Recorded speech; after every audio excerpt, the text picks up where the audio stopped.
Hi, this is Mrs. Rodriguez with your Practice Probability and Statistics IAB test. This is the practice test. All right, let's get started. There is a total of 15 questions on the practice test. There should be about 15 questions on the actual test. Okay, number one. A bag contains 10 blue marbles, 4 red marbles, 4 yellow marbles, and 4 green marbles. Determine whether each statement correctly describes the likelihood of an event. Select true or false for each statement. So there's a couple of things. Let's go ahead and read the statements. The first one says that the probability that a green marble selected is 0. The probability that a blue marble is selected is 1. The probabilities of selecting a red marble, a yellow marble, and a green marble are equal. Okay, so now that we know what the statements are, we need to remember, what does the probability of 0 or the probability of 1 means? So you need to remember that the probability of 0 means impossible. There's a 0% chance of it happening. The probability that something selected is 1 is certain,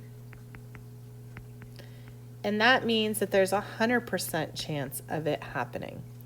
And then equal means that there is a 50-50% chance, right, of it happening. So now let's see if these statements are true or false. The probability that a green marble is selected is 0. Okay, well, this is false because there are green marbles, so there is a chance you could get one. The probability that the blue marble selected is 1. While there's 10 blue marbles, there's also other colors. So there's a chance you might get a different color. It's not 100%, so that's false. The probability of selecting a red, yellow, and green marble are equal. And this is true because if you'll notice, they all have the same amount, so they all have an equal chance of happening. So that is true. All right, moving on.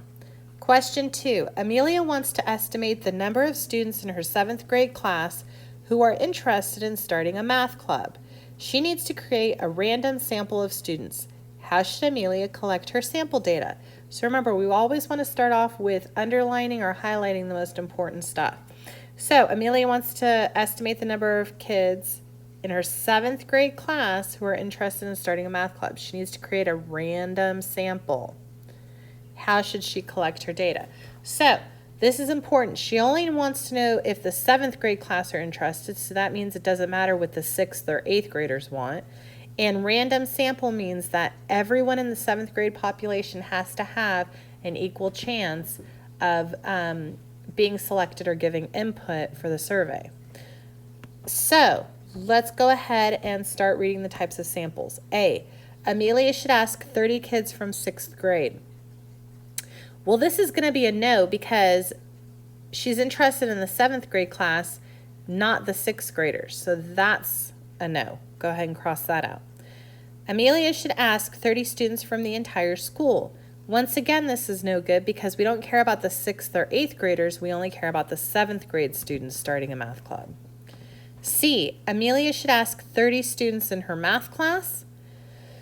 While that might sound good, you have to think about there's more than one math class. There could be several math classes, and there could be an advanced class, and you don't know which class she's going to be asking. It's not random. It's just focused on one class and one type of math class, so that's not going to work. D, Amelia should ask 30 students in the 7th grade. So yes, 30 random students in the 7th grade. It's the right population. The kids are random. They're not from a specific group like the choir or one math class. Just a random selection of 30 kids overall from 7th grade. All right, 3. Dominic and Sophia's scores on their tests are given in the table. Determine whether each statement about the data is true. Select true or false for each statement. So on this one, you need to be careful because now they flipped the false and the true to be in the opposite columns. So in the previous one, true came first and then false. But you'll notice now they switched it so it's false first and then true. And this is done on purpose to trip you up. So make sure you read carefully which column is false and which column is true, because they might switch them on you. Now, they want to know the mean difference, the median, and the range, right? What is the difference between Sophia's scores and Dominic's scores? They want to know the mean, the median, and the range. So first we have to remember what each of those represent. So your mean is your average. This is the one you're going to add all numbers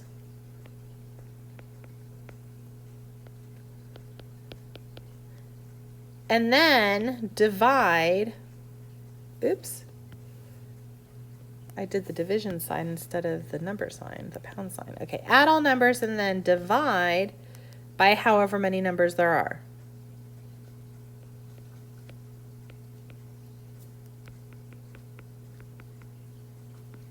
Okay. The median is the middle number. So you have to put it from least to greatest and find the middle number. And the range is going to be your max minus your min. So in order to know if things are true or false, we got to calculate the mean, the median, and the range for Dominic and Sophia. So let's go ahead and start with Dom. So Dominic's scores, first we need to put them in order from least to greatest so that we can find what the middle number is, okay?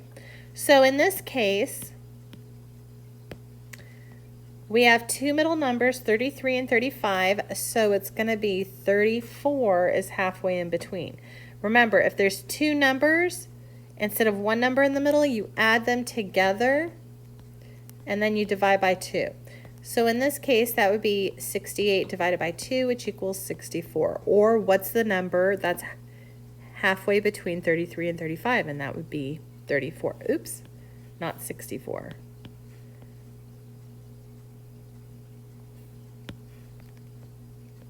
Okay, so 34 is going to be your median. Oops, wow, it's been a long day.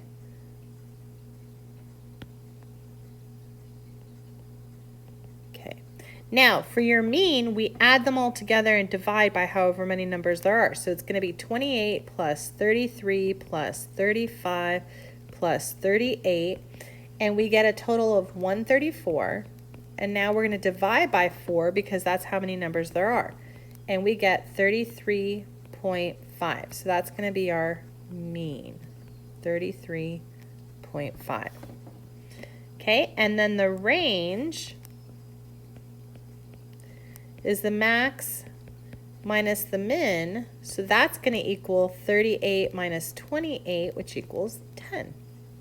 Okay. So that's Dominic. We now have his median, mean, and range. So now we're going to do Sophia. So first I'm going to list her numbers from least to greatest. So we have 35, then 36, 37, and 39. Once again, we have two numbers in the middle. Halfway in between would be 36.5, or you can do 36 plus 37 divided by 2, and you get 36.5. Or if you think of what's halfway in between. Okay, so this is going to be our median. For the mean, we're going to do 35 plus 36 plus 37 plus 39, and we get 147. We divide by 4, and you get 36.75. And that's going to be the mean. And then for the range, it's going to be the max minus the min. So her largest number is 39. Her smallest number is 35. And when we subtract those, we get 4. And that's the range. So now we're prepared to answer the questions. So the mean of Sophia's score is less than the mean of Dominic's. Well, Dominic's mean is 33.5. Sophia's mean is 36.75. So that's false. The median of Sophia's score is less than the median of Dominic's. Well, the median for Sophia is 36.5. The median for Dominic is 34. 36.5 is bigger, so that's false. The range of Sophia's score is less than the range of Dom. Well, the range for Sophia is 4. The range for Dom is 10, so that is true. Sophia is less than Dominic. So the important part of this is to know that your mean is the average. You add all the numbers up and divide by how many there are. The median is your middle number.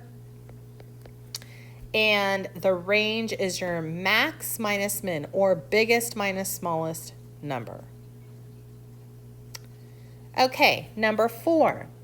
Mrs. Rodrigues is giving away Evie Kane hoodies. In the box of hoodies, there are 6 small, 13 medium, 25 large, and 10 extra large hoodies.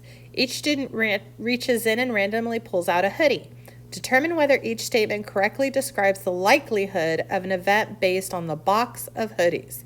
Select true or false. So now they switch the true and false the other way again. So you always have to be careful with that. Now, if there are 6 small, let's do it here. If there are, erase this. Okay, if there's 6 small, 13 medium, 25 large, and 10 extra large, that means there's a total of 54 shirts. Okay? So this first statement says, Sophia wears a medium. Is it likely she will get her shirt size? So for medium, there's 13. So that would be 13 out of 54. Now for something to be likely, it has to be more than 50%. Chance. So 54 divided by 2 is 27, right? Yeah, it's 27. So that's 50%. That equals 50%. 27. 13 is less than 27, so that's false. It is not likely. Dominic can wear a large or extra large. It is likely he will get the shirt that fits. Well, for large and extra large, that would be 25 plus 10, which equals 35, right? So that would be 35 out of 54. Is that more than half? Yes, so that is true. Mrs. Rodrigues gave away all the shirts in the box. About half of the students who received a shirt ended up with a small. Well, we know, because we calculated that half should be around 27. There are only 6 smalls, so that is false. Half the kids will not be getting a small. All right, moving on. Question 5, the box plot shows the number of seconds traffic lights are red in each of the 2 cities, Johnstown and Martinville. How much greater is the interquartile range of the traffic lights? Okay, so the first thing is you have to know what interquartile range is. A regular range is equal to the max minus the min, right? The biggest minus the smallest number. But this isn't the regular range. This is the interquartile range. And that's different. So don't get these two mixed up. The interquartile range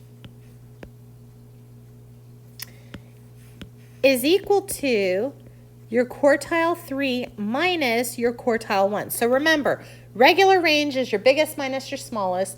The interquartile range is quartile 3 minus quartile 1. So let's go ahead and look. They want to know how much greater.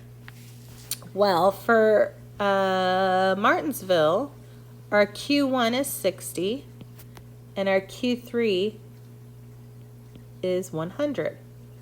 For the other one, Johnsville, our Q1 is 100 and our Q3 is 130. So if we did, let me see. Okay, so the interquartile range for Johnsville is going to be 130 minus 100, which equals 30. The interquartile range for Martinville is going to be 100 minus 60, which is 40.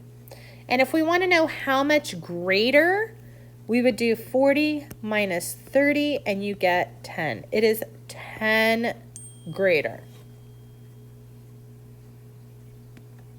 Okay, so the answer is 10. 10 seconds greater. All right, 6. Amelia wants to know how often the residents in her neighborhood go to the beach. Let me change my colors. Which sampling method will give Amelia the most accurate idea as to how often the residents in the neighborhood go to the beach? Okay, so she wants to know the residents in her neighborhood and how often they go to the beach. The most accurate. This means the best. You might have more than one answer. That sounds good, but you need to find the best way she can get sampling data for how many or how often residents in her neighborhood go. So let's take a look at the statements. Ask all of the members of the swim team at her school. Well, this is no good because just because somebody's on the same swim team at her school doesn't mean they live in the same neighborhood, right? Other people from other neighborhoods are also going to be on the swim team. Ask all her family members and friends. Okay, that's not going to work either because that doesn't mean her family and friends live in her neighborhood, correct? And it's not a random sample. Post a question to a community website. Once again, a community website can be for the whole town or the whole city, but not necessarily for a neighborhood. So this is no good. Ask 3 random houses from each street in her neighborhood. Yes, this is in her neighborhood, so it's the right population, and it's random because you're asking every 3 households. So the answer is D. All right, for number 7, the box plot shows a summary of the number of years the farm workers have been employed at each of the 2 farms, Farm X and Farm Y. Determine whether each statement is true based on the data of the box plot. Select true or false for each statement. So, carefully check where your true and false is because you don't want to get them mixed up. In this case, they left them the same. Oopsie. Here we go. So, now we need to check the statements and see what they're asking. It's asking for the interquartile range of Farm X is more than Farm Y, the median, and the regular range. So once again, interquartile is going to be your Q3 minus your Q1. The median is your middle number. And the regular range is your max minus min, or your biggest minus smallest. So those are the 3 things we need to calculate. So box plots are nice because it shows it for us. Remember, your first line of your box is your Q1. The third line of your box is your Q3. And your middle line is your median. Okay, so that's Farm Y. If we look at Farm X, here's our Here's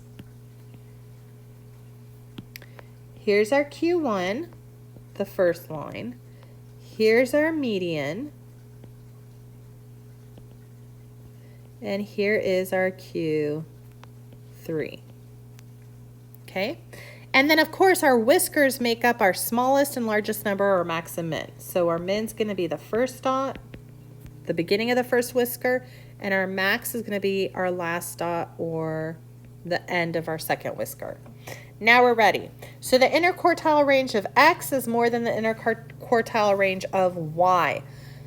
Okay, so if we have X and we have Y, draw a little line here. The interquartile range for X is Q3, which is 24 minus 15, which equals 9. And for Y, it's 27 minus, here, I'll do this in purple so you know where I'm looking. So Y would be 27 minus 12, which equals how much? 15. So the interquartile range of X is more than the range of Y. That is false. Okay. The median of Farm X is equal to the median of Farm Y. Well, you can see here's one median, here's the other median. They do not equal the same, so that's false. The range of farm X is more than the range of farm Y. Okay, well, let's put a line here and let's do the range. So this is here. This is going to be the range. And this is what, this was the interquartile. Just so we can keep track of what we're doing. So the range for X would be your max minus your min. So it'd be 35 minus 4. So 35 minus 4, and that's 31. The max and min for farm Y would be 30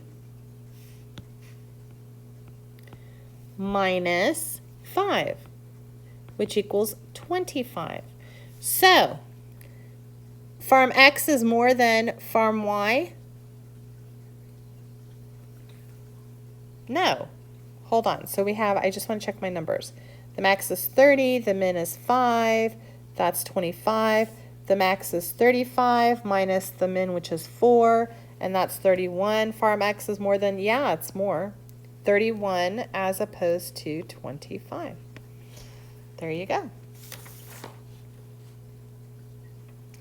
Okay, number 8. A representative sample of 50 high school students, okay, so 50 high school students is surveyed. Each student is asked what science class he or she is in. So if I look at this, I add these all up. This is going to give me my 50 students. There's 6 in physics, 10 students in chemistry, 18 students in biology, 4 in earth science, and 12 in health science.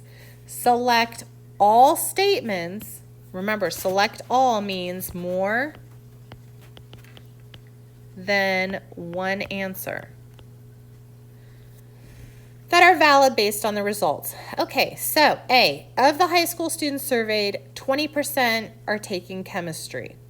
So we need to see, is 20% taking chemistry? Well, there's 10 out of 50 taking chemistry, which is 1 out of 5, and if you divide that, you get 0.2. If you move the decimal over 2 times, you get 20%. So this is true or valid. B, there are 2 times as many students taking health than there are physics. Well, there's 12, I'm looking here, taking health and 6 taking physics. So yeah, 6 times 2 is 12, that is true. C, in a group of 150 students, it is expected that 18 are taking physics. So there's a couple of ways you could do this. You could do the 6 out of 50 and then have it equal to X over 150, right? 6 out of 50 do it. Take physics, so we want to know how many out of 150, so that would be X over 50, set them equal, and then you could cross multiply. And then solve for X. But remember, there's always more than one way to do everything in math. The way I would recommend is I would go, okay, well, we went from 50 to 150. So 50 times 3 equals 150. So that means they times this by 3. They're going to have to times how many kids in physics by 3. And 6 times 3 is 18. So yes, there would be an expectation that 18 kids.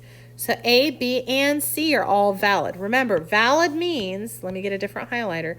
Valid means true. And then D, in a group of 25 students, it's expected that 4 students are taking earth science. Well, for 25 students, that means they took the 50 and divided it by 2. That's how they got 25. So we have to look at earth science and do the same thing. There are 4 kids in there. If we divide by 2, you get 2. But they said 4, so no, this is no good. D is no good. So it's A, B, and C. All right, number 9. Amelia is performing a probability experiment. She has a bag of marbles. Each marble is colored red, yellow, blue, or orange. She randomly removes a marble, records the color, returns the marble to the bag, and mixes the marbles. She repeats this 100 times. Using the data, Amelia makes the following predictions. There are 3 times as many yellow as red marbles, and the probability of randomly removing a blue marble from the bag is 1/4. Select the list that could represent the data from this experiment. So the way you want to do this is, based on her experiment, she determined that there's 3 times as many yellow marbles as red. So 3 times yellow is going to equal red. Or I'm sorry, 3 times, yikes. There's 3 times as many yellow as red, so that means 3 times red should give us our yellow. So if for A, red is 23 and yellow is 35, that's not going to work because 3 times 23 is not 35. For B, we have red is 45 and yellow is 28. Well, 3 times 45 is not 28, right? There's too many reds. For C, there are 12 reds and 35 yellow. Okay, well 12 times 3 is 36, so that works, but let's move on to D and check D really quick. 25 red and 7 yellow. Once again, there's supposed to be less red than yellow, so that's not going to work. So that means that C is correct. Also, if you were to calculate the percentages, you would see that 26 out of 100 is about a fourth, right? Because you figure 25 goes into 100 4 times, so 26 is close to 25. 12 times 3 is 36, so 35 is about correct for yellow, so C is definitely our answer. All right, 10. A deck of cards labeled 1 through 8 are shuffled. A card is drawn at random and then shuffled back into the deck. This is repeated 5 more times. The card labeled with the number 4 is drawn out 1 out of 8 times. The predicted probability of drawing the card with the number 4 is 1 out of 10. Select the statement that best explains why the observed frequency is different than the predicted one. Okay, so let's see. A, they most likely differ because a card is drawn more than 1 time. No. You have to draw a card out more than 1 time, so that doesn't explain the difference. Okay, so what they're saying is 1 out of 8 is what they got during the experiment, but they have 1 out of 10 as the expected, and why are these two different? Okay, and it's not because they drew a card out more than once. Okay, B, the most likely differ because the sample size is too large. All right, now remember, we discussed this in class. In order to have a good experiment with good data, you need to do it at least 100 times. There is no such thing as too large of a sample size. And there's only 8 cards. So no, this is not going to work. The most likely differ because the predicted probability is inaccurate. Okay, let's hold that thought for a second. And then D, they most likely differ because 1/6 and 1/10 have different denominators. That's nice that they have different denominators, but that doesn't really have anything to do with the problem. So our answer is going to be C. And it's true because if you're looking at 1 card out of 8, the predicted probability would be 1 out of 8, not 1 out of 10. There's only 8 cards, not 10 cards. So C doesn't make sense. It's got to be C. Because C doesn't make sense, we know it's wrong. Then that means that's the one that explains why the 2 numbers are different. All right, 11. This table shows outcomes of a paper cup flipped in the air and whether it landed right side up, upside down, or on its side. Based on the outcomes, enter the number of times a cup is expected to land upside down if it's flipped 500 times. Okay, so the first thing we need to do is see how many times they did the experiment. So we add the results together. And if you add them together, you'll see that they flipped the cup 100 times total. Okay, now they want to know what the probability is for upside down. So they got 23 out of 100. Now, in order to determine how many times you should get upside down based on this experiment, 500 times, if you flipped it 500 times, remember you set it equal, and it's how many times out of 500? We don't know, so we use X, and it's going to be X out of 500. Okay, so 23 out of 100 is what happened in the experiment. We're trying to make a prediction, so it's going to be how many times X out of 500, so X over 500. We set them equal to each other, and now we can cross multiply.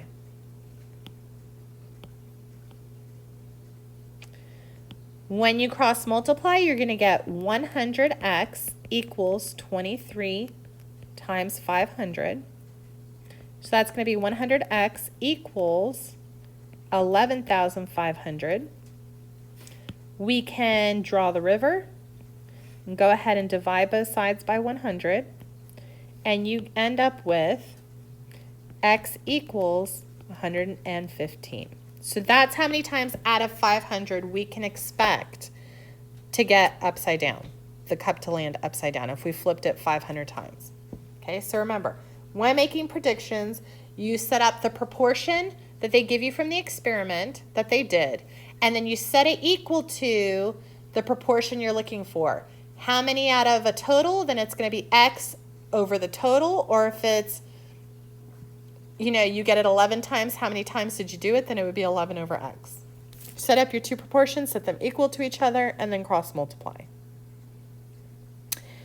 12, a spinner with 4 equal portions, purple, green, red, and blue, is spun 2 times. Enter the probability of the spinner landing on purple and blue. Okay, so first we need the probability of purple, and that's going to be 1 out of 4. The probability of landing on blue, that's also 1 out of 4. And if we want to know the probability of purple and blue, remember you multiply the proportions together and you end up with 1 out of 16 chances of it happening. 1 out of 16 chances if you spin it, you'll land on purple and blue if you spin the spinner twice. Okay, these dot plots show the amount of pets per student for Miss Anderson's and Mrs. Murphy's classes. How much greater is the mean amount of pets for Mrs. Anderson's class than the mean amount of pets for Mrs. Murphy? So this is all about having to find the mean. Okay, so remember for the mean, the mean, okay, you add all the numbers and then divide by how many numbers there are.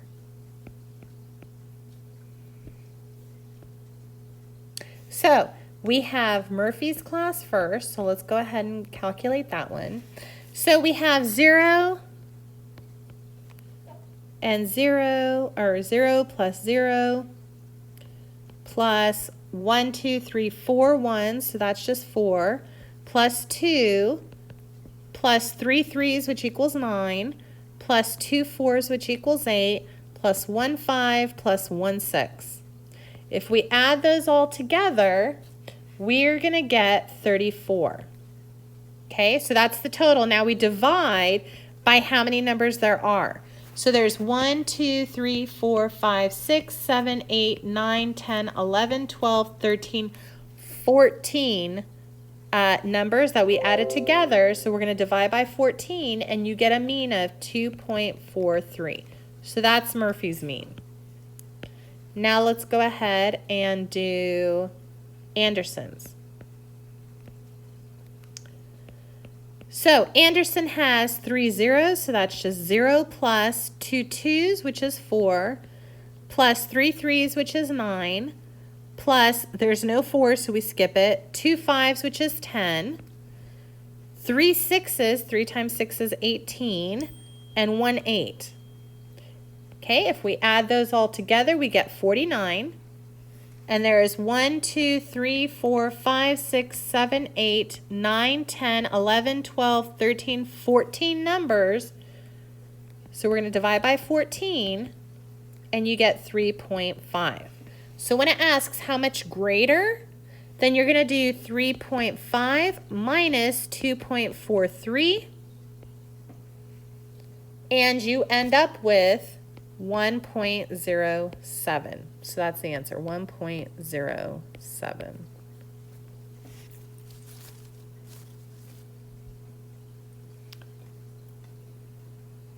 All right, number 14. The table shows the outcome of a spinner with 3 equal sized portions, colored blue, green, and red. Based on the outcomes, enter the number of times the arrow of the spinner is expected to land on green if it's spun 30 times. So let me go ahead and change colors. Let's do red. So we're looking at green.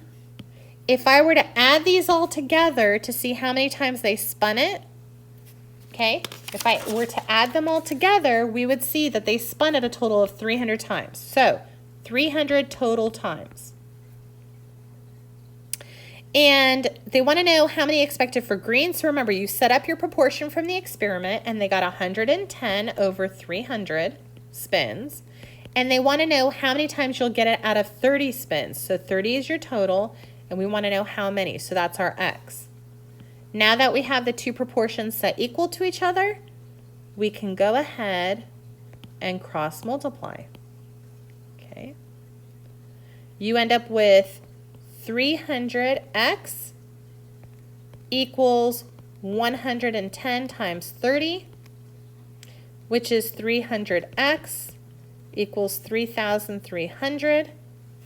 We can go ahead and draw our river, divide both sides by 300, and we get x equals 11.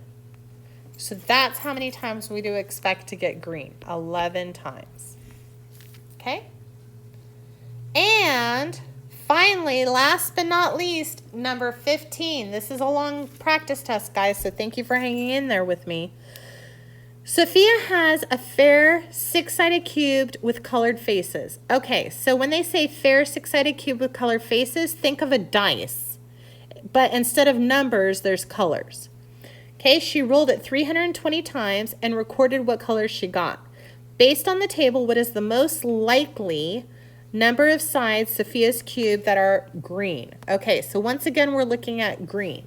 If you were to add all these up, she rolled it 320 times.